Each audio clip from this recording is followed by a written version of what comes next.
Sir ಇಟ್ಟು 120 చూడండి full photo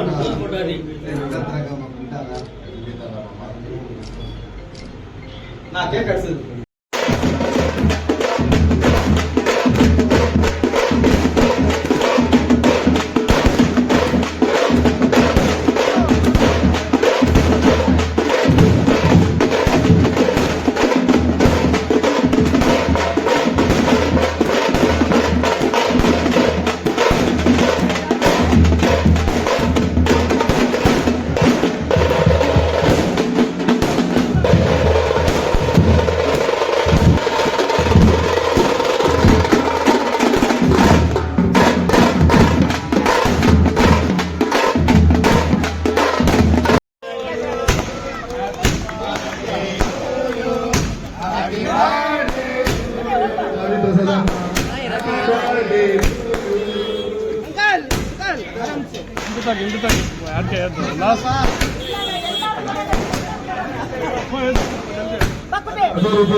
ನಂತರ ಅಣ್ಣನವರ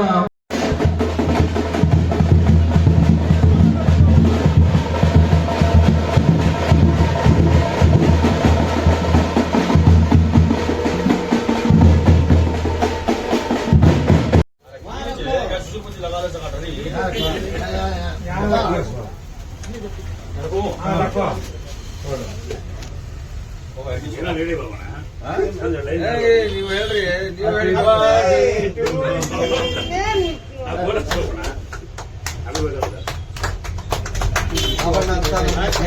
ಬಾಬಾ ಅಂತ ಗೈಡ್ಲೈನ್ಸ್ ಬಾಬಾ ನಾಯಕರು ನಮ್ಗೆ ಸಿಕ್ಕರೆ ಅದೃಷ್ಟ ಏನಂತ ಜೀವ ಸರ್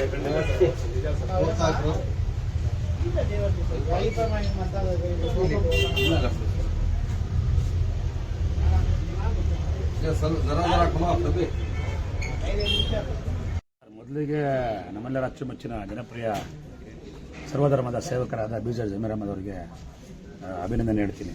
ಯಾಕೆ ಅಂತ ಹೇಳಿದ್ರೆ 2 ಅಕ್ಷರ ಸೇರಿದ್ರೆ ಶಿವ, 2 ಅಕ್ಷರ ಸೇರಿದ್ರೆ ಅಲ್ಲ, 2 ಅಕ್ಷರ ಸೇರಿದ್ರೆ ಯೇಸು, ಈ 3 ಸೇರಿದ್ರೆ ದೇವರು. ಆ ದೇವರ ಆಶೀರ್ವಾದ ನನ್ನ ಸ್ನೇಹಿತರ ಮೇಲೆ ಇರುತ್ತೆ. ದೇವತಾ ಮನುಷ್ಯ ನಾವು ಹೇಳಿದಂಗೆ ಬೀಜರ್ ಜಮೀರ್ ಅಹಮದ್ ಸರ್ ಅವರ ಮುಂದಿನ ದಿನದಲ್ಲಿ ಅವರು ನಮ್ಮ DCM ಆಗಬೇಕು. ಸಾಧ್ಯವಾದ ನನ್ನ ಬೈಕೆ ಪರ್ಸನಲ್ ಆಗಿ ಹೇಳಬೇಕು ಅಂದರೆ CM ಆಗಬೇಕು ಅನ್ನೋದು ನನ್ನ ಬೈಕೆ ಇದೆ.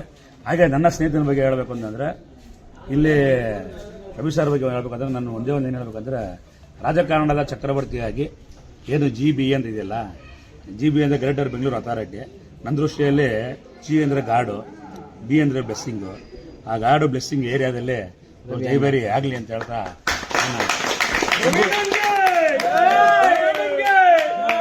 ತುಂಬುರದಿಂದ ನಾನು ಬಯಸ್ತೀನಿ. ಸತತವಾಗಿ ಇಲ್ಲಿಂದ ನಾನು ಆಲ್ರೆಡಿ ನಾವೀಗ ಮಾತು ಕೊಟ್ಟಿದ್ದೆ ನನ್ನ ಫ್ರೆಂಡಿಗೆ 2023 ಮುಂಚೆನೇ ಮಾತು ಕೊಟ್ಟಿದ್ದೆ. ಆ ಮಾತು ನಾನು ಇವತ್ತು ಬದ್ಧವಾಗಿದ್ದೀನಿ. ಏನೋ ನನ್ನ ಸ್ನೇಹಿತನ ಜೊತೆ ನಾನು ಯಾವ ಟೈಮ್ ಸದಾನ ಇರ್ತೀನಿ. ಹಾಗೆ ನನ್ನ ತನು ಮನ ಧನ 3 ಅರ್ಪಿಸ್ತೀವಿ. ಅರ್ಪಿಸಿ ಈ ಸಲ ನಮ್ಮ ಚಾಲೆಂಜ್ ಏನು ಅಂತಂದರೆ ಅತ್ಯಧಿಕವಾಗಿ ಒಂದು ಲೀಡಿಂಗ್ ತಗೊಂಡು ಇವ್ರನ್ನ ಗೆಲ್ಲಿಸಿ GB ಪಟ್ಟಕ್ಕೆ ಏರಿಸಿ ಮುಂದಿನದಲ್ಲೇ ನಮ್ಮ MLA ಅವರ ಆಶೀರ್ವಾದ ಇದೆ. ಹಾಗೆ ನಮ್ಮ ಆತ್ಮೀಯ ಸ್ನೇಹಿತರಾದ DK ಅವರ ಆಶೀರ್ವಾದನೂ ಇವ್ರ ಮೇಲೆ ಸದಾ ಇರುತ್ತೆ. ಅವ್ರಿಗೂ ದೇವರು ಒಳ್ಳೇದು ಮಾಡಲಿ, ಹಾಗೆ ನನ್ನ ಸ್ನೇಹಿತರಿಗೂ ಒಳ್ಳೇದು ಮಾಡಲಿ ಅಂತ ಹೇಳ್ತಾ ನಮ್ಮೆಲ್ಲ ಸಮಸ್ತ ಕ್ರೈಸ್ತ ಬಂಧವರಿಂದ ಮತ್ತೊಮ್ಮೆ ಹುಟ್ಟುಹಬ್ಬದ ಶುಭಾಶಯ ಹೇಳ್ತಾ, ಈ ಬಾರಿ ಎಲ್ಲ ಕ್ರೈಸ್ತರು ನಾವೆಲ್ಲ ಸೇರಿ ಒಂದು ಮೀಟಿಂಗ್ ಮಾಡಿದ್ದೀವಿ ಸಮುದಾಯ ವತಿಯಿಂದ. ಈ ಸಲ ನನಗೂ ಚಾಲೆಂಜ್ ಇದು. ಚಾಲೆಂಜ್ ನಾನು ಸ್ವೀಕಾರ ಮಾಡ್ತೀನಿ. ಆ ಸ್ವೀಕಾರದಲ್ಲೇ ಖಂಡಿತ ನನ್ನ ಸ್ನೇಹಿತರನ್ನು ನಾನು ಗೆಲ್ಲಿಸ್ತೀನಿ ಅಂತ ಹೇಳ್ತಾ ಮತ್ತೊಮ್ಮೆ ಹುಟ್ಟುಹಬ್ಬದ ಶುಭಾಶಯ ಹೇಳ್ತಾ, ನನ್ನ ಸ್ನೇಹಿತ ರಾಜಕೀಯದ ಚಕ್ರವರ್ತಿ ಬೇಡ, ರಾಜಕಾರಣದ ಚಕ್ರವರ್ತಿ ಆಗಬೇಕು ಅಂತ ನಾನು ಬಯಸ್ತೀನಿ ಸರ್.